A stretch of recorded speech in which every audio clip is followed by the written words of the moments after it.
Caríssimos irmãos e irmãs, graça e paz.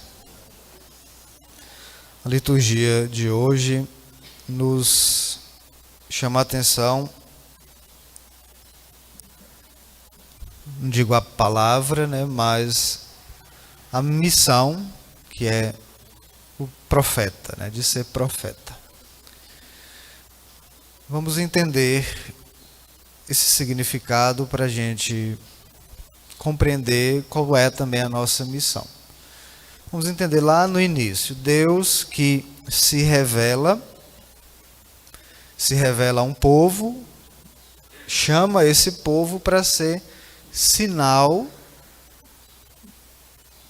ser luz das nações, para ser sinal de Deus no meio dos outros povos que não conheciam a Deus. Então Deus se revela àquele povo que andava perdido, mostra o caminho, vai chamando os patriarcas, Abraão, para conduzir um povo para a terra que ele prometeu e ali naquela terra viver a unidade com Deus, viver ali uma amizade com Deus. Então aquele povo deveria ser o sinal para os outros povos. Só que o povo de Deus vai se afastando da vontade de Deus. O que Deus começa a fazer? Então, escolhe pessoas que agora vai falar para esse povo, para recordar daquilo que Deus tinha dado para eles. Então, esses são os profetas. A palavra profeta significa boca de Deus. Então, um profeta é aquele que vai transmitir a vontade de Deus. Ele não vai falar o que ele quer, ele não vai falar o que ele gosta, ele não vai falar o que ele pensa, ele vai falar aquilo que Deus mandar ele falar. Então, a primeira leitura de hoje está nesse contexto. O povo que já havia afastado da vontade de Deus, já tinha desvirtuado, se perdido várias vezes. E aí Deus manda o profeta falar para o povo. Então o profeta Ezequiel, que é o profeta da desgraça. Vocês já sabem. Eu já expliquei o porquê o profeta da desgraça. Por quê? Deus está dizendo, é justamente isso que Deus vai mandar Ezequiel dizer. Povo rebelde de cabeça dura, escuta a minha voz, senão vocês vão cair na desgraça. A consequência de não ouvir a minha voz, de não obedecer os meus preceitos, é a desgraça. Desgraça significa sem graça, Sem a graça de Deus. Não é um palavrão, Não é um palavrão. É sem a graça. Então, quando a gente não ouve a vontade de Deus, quando a gente não anda no caminho de Deus, a gente está sem a graça de Deus. Aí somos desgraçados, Desgraçado quem não vive na vontade de Deus, é um desgraçado, porque está sem a graça, porque não anda na graça de Deus. Agora Deus quer que a gente volte sempre para a graça, essa a questão. Então Deus envia o profeta para isso. E aí diz, naqueles dias depois de me ter falado, entrou em mim um espírito que me pôs de pé. Então eu ouvi aquilo que me falava, o qual me disse. Então Deus dizendo para o profeta: Filho do homem, eu te envio aos israelitas, nação de rebeldes. Aqui Deus está falando do seu povo, povo rebelde, que se afastaram de mim. Eles e seus pais se revoltaram contra mim, até o dia de hoje. A estes filhos de cabeça dura e coração de pedra, vou te enviar e tu lhes dirás: assim diz o Senhor Deus, quer te escutem, quer não, pois são um bando de rebeldes. Olha o quanto que Deus repete, que esse povo é rebelde. Ficarão sabendo que houve entre eles um profeta. Então o profeta, ele vai falar, quer o povo escute ou não, ele vai falar o que Deus mandou falar. O profeta não deve se preocupar se o povo vai escutar, vai acolher. Ele deve falar. Essa é a missão do profeta.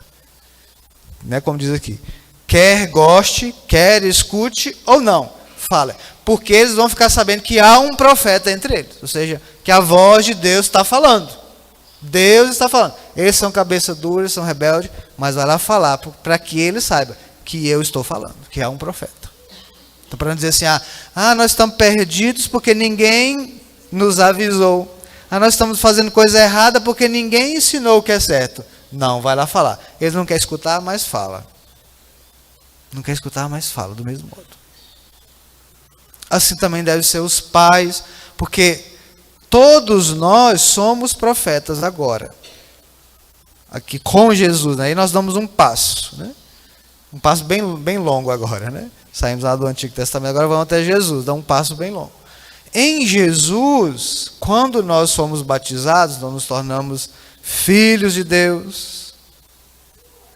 Em Jesus, nós recebemos a tríplice missão. Então, 3 missões nós recebemos no batismo. De ser profeta, rei e sacerdote. Esse tríplice munus que nós recebemos. Essa capacidade, né, que nós recebemos no batismo. Então, lá no batismo, nós nos tornamos profetas. Então, agora, todos nós, aqui entendendo, claro, né? O batismo não como mágica, o batismo como um caminho de fé, de reconhecimento da vontade de Deus, da salvação que Jesus vem nos trazer. Aqui nós estamos falando de alguém que foi batizado ou pediu o batismo para os seus filhos com essa consciência, né? Com essa consciência. Então agora, uma vez batizado, eu também sou profeta, ou seja, a minha vida agora com o batismo em Jesus, que se torna agora um novo povo. Jesus veio criar um novo povo, Jesus que veio, chamou os apóstolos, fundou a igreja. Nós ouvimos domingo passado, Jesus dizer a Pedro, tu és Pedro, sobre essa pedra construirei a minha igreja. O que significa agora é um novo povo. Então aquele povo lá de cabeça dura, que Deus enviava os profetas para falar em nome dele, agora Jesus cria um novo povo, que agora também é um povo profético, é um povo de profetas. Agora, de novo, nós, esse novo povo, somos chamados a ser sinal para o mundo. Então, Jesus cria um novo povo e agora todos nós, de novo, somos chamados a ser profetas, a falar não simplesmente com a boca, mas falar com a vida quem nós somos, qual é a nossa missão enquanto filhos de Deus. Então, por isso os pais, por exemplo, têm a responsabilidade sobre os seus filhos, de os ensinar, de os guiar, de os educar na verdade, no bem, na religião. Quer os filhos escutem ou não. Quer os filhos gostem ou não. Vocês falam. Vocês falem, vocês ensinem. Porque depois, se eles viverem no erro, não digam, ninguém me ensinou a fazer o que é certo. Não, ensinou-se. Então agora nós somos chamados a fazer isso. Quer as pessoas escutem ou não. Então o profeta, né, ele não está preocupado se as pessoas vão escutar ou vão obedecer.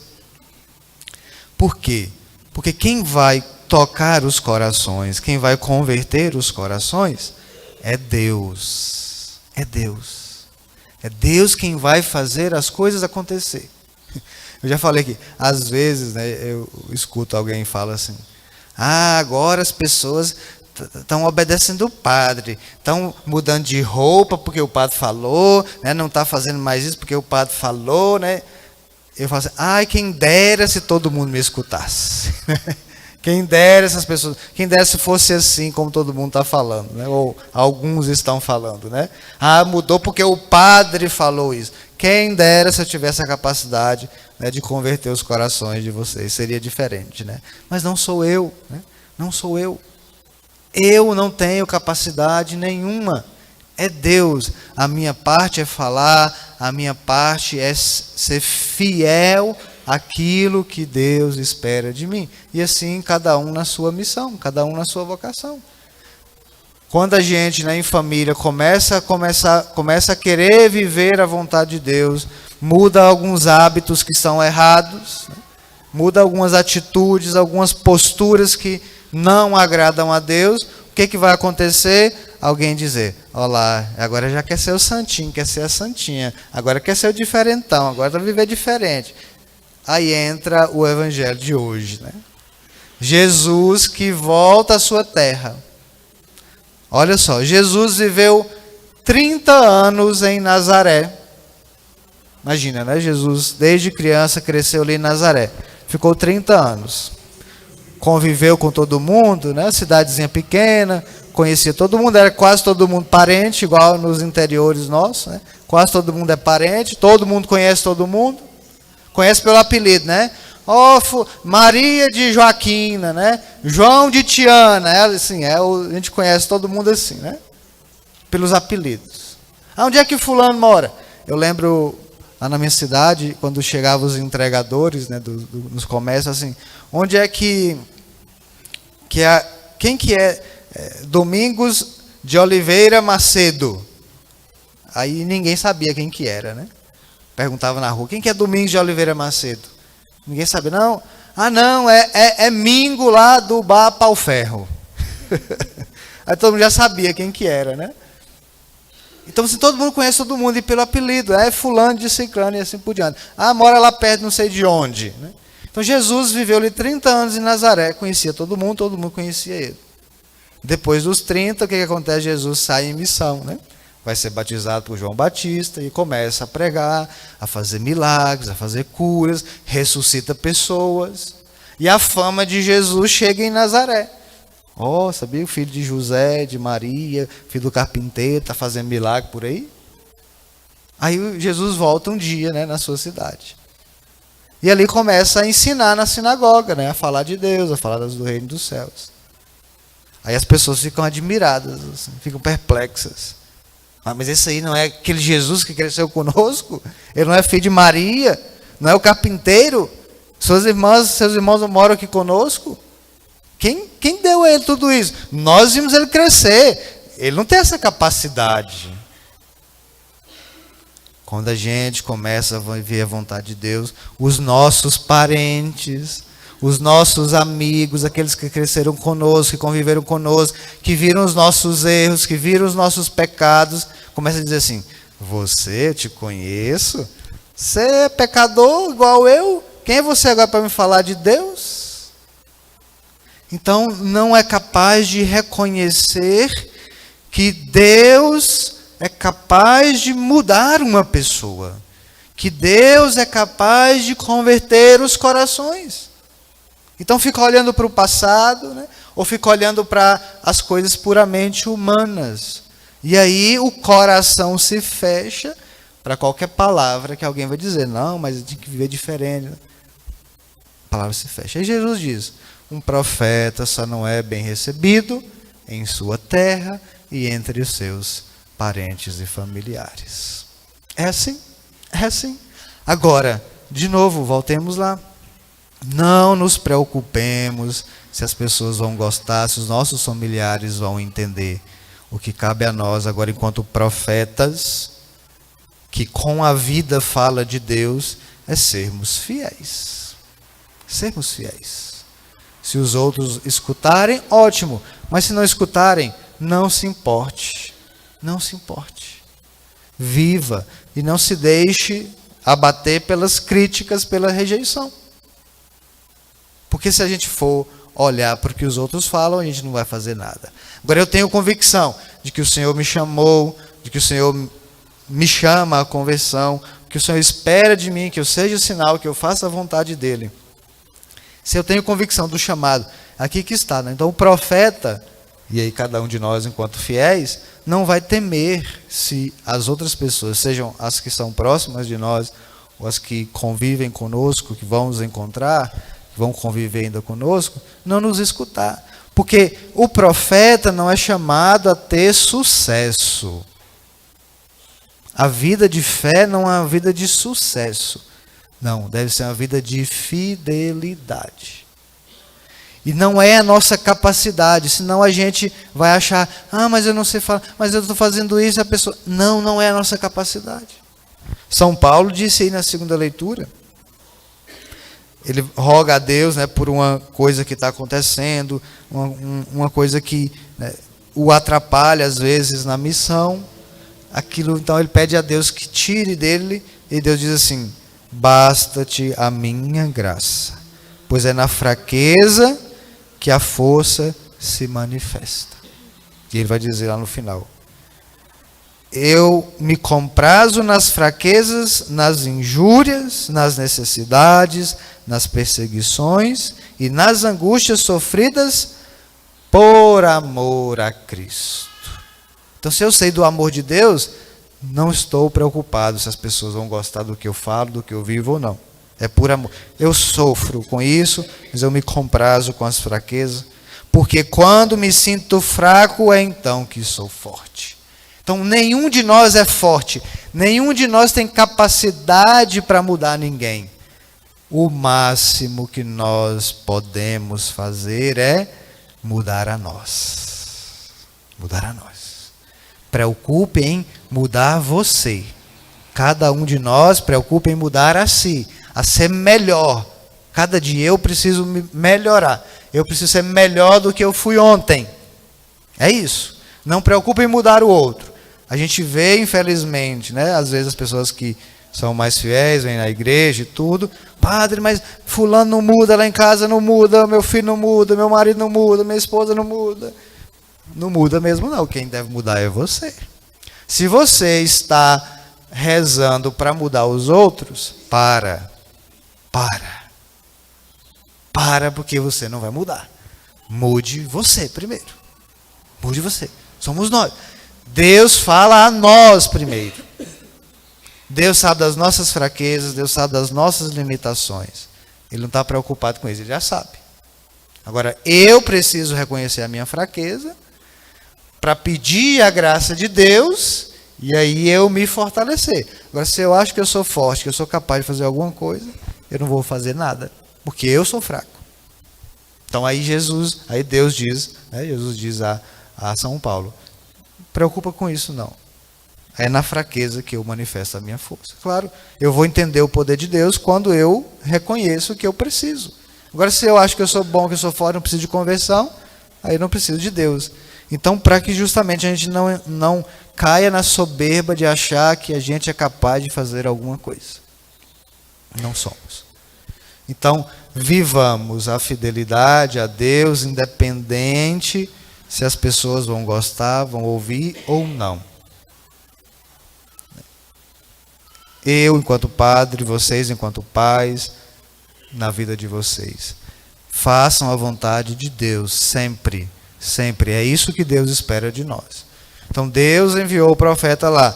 Vai, fala esse povo de cabeça dura. Quer eles escutem não, eles vão saber que existe um profeta.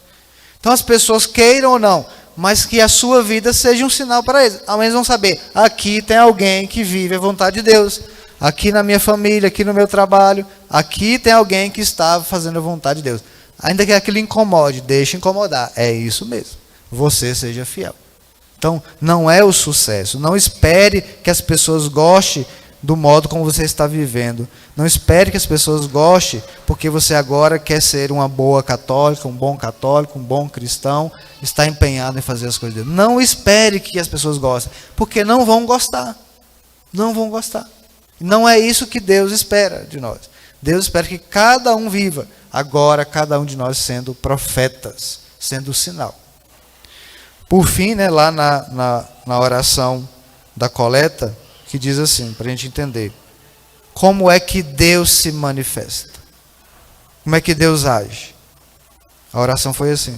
Ó Deus, pela humilhação do vosso Filho, reerguestes o mundo decaído. Então, como foi que Deus reergueu o mundo decaído? Pela humilhação do vosso Filho. Então, Deus não nos salvou fugindo da cruz. Deus nos salvou assumindo a cruz. O que é para os homens fraqueza, para Deus é força. Então, é na humilhação. Então, se para eu me salvar e para ser sinal para o outro, eu preciso ser humilhado, que seja. se é o meio para a salvação, que eu seja humilhado. Porque senão, de novo, eu vou buscar sucesso, né? E aqui dizendo para mim, enquanto padre, né? Não estou atrás de sucesso, né? Não estou preocupado que as pessoas escutem o que eu falo e me aplaudam. Eu sei que muitos de vocês escutam o que eu falo e viram a cara, entortam o nariz. Eu sei. Agora, qual é a atitude de vocês? O profeta não fala aquilo que quer. O profeta não fala aquilo que gosta. O profeta não vai falar para agradar as pessoas. Então, o padre não está aqui para isso. Agora, se vocês são bons cristãos, quando escutam a palavra do padre que não te agrada muito, o que você tem que fazer? O que o padre está dizendo está de acordo com a palavra de Deus? Então, se está, então você converte. Então você muda. Porque o padre não está falando nada da cabeça dele. O padre está falando aquilo que a palavra diz. Então é assim que os profetas agem hoje. Não é que agora que Deus vem aqui e fala para mim, padre, você tem que falar isso, isso, isso. Não. A palavra de Deus, a luz da palavra de Deus, na oração, na reflexão, na escuta da palavra de Deus, aí eu vou dizer aquilo que Deus quer que fala. Aí vocês não têm que gostar do que o padre está falando. Você tem que escutar a palavra de Deus. E se você quer viver a palavra de Deus, então mude de vida e faça aquilo que o padre está dizendo. Porque é palavra de Deus, não porque é palavra do padre.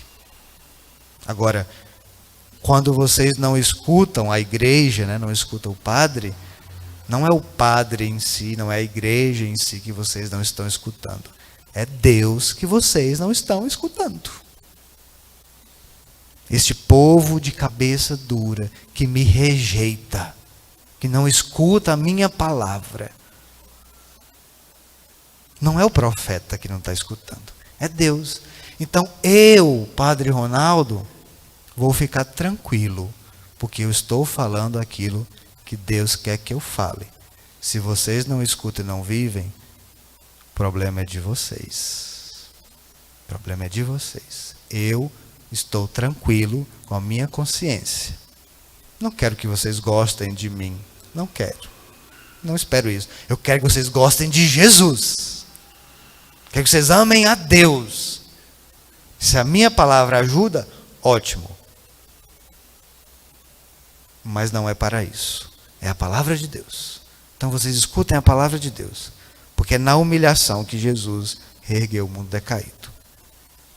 Então dai-nos, Senhor, uma santa alegria, para que, livres da servidão do pecado, cheguemos à felicidade eterna. Então é isso.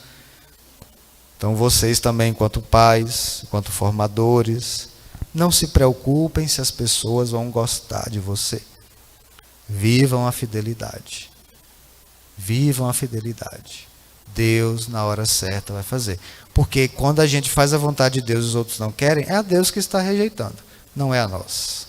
Não é a nós. Jesus diz, se fizeram assim comigo, farão assim também com vocês, por causa de mim. Jesus diz lá na bem-aventurança, bem-aventurados quando vos rejeitarem, quando vos injuriarem, por causa de mim. Porque vosso é o reino dos céus. Então busquemos ser fiéis, quer as pessoas gostem ou não. Não é no sucesso, às vezes é no fracasso, né? Jesus precisou morrer para nos dar a vida. Então também sejamos capazes disso, né? De morrer, mas entendendo, né, que essa morte em Deus, depois ela tem uma vida eterna em Deus. Então se aqui eu não quero viver com Deus, depois haverá consequências. Mas sejamos profetas. Tenhamos consciência, convicção dessa santa alegria. Então peçamos a Deus essa santa alegria de viver a sua vontade. Então viver com alegria, né? Eu sou cristão, eu sou alegre por ser assim. Manifestemos isso às pessoas, né? Que ser cristão é bom. Ser cristão é uma alegria. Ser cristão não é uma pessoa chata, né? Como dizia Diz ainda, né, o Papa Francisco, né? Um cristão não tem cara de velório, né? Não pode ter cara de velório. O cristão tem que manifestar alegria, porque é a alegria que vem do Evangelho. O Evangelho que nos traz a salvação. Se eu escuto o Evangelho e vivo o Evangelho, né, eu sou evangélico, é isso que é evangélico, né? Aquele que escuta o Evangelho e põe em prática, então eu vou manifestar essa alegria. Que essa nossa alegria incomode os outros e que eles busquem a Deus. Aí Deus vai tocar os corações. Sejamos fiéis, sejamos profetas, não só com a boca, mas profeta com a vida, com o exemplo, porque assim foi Jesus. Foi se humilhando. Jesus não só falou, ele viveu. Às vezes a gente fala demais e vive de menos. Então vamos viver mais e falar menos, porque a nossa vida falará mais. Deus falará mais aos corações das pessoas. Louvado seja o nosso Senhor Jesus Cristo e sua Mãe Maria Santíssima.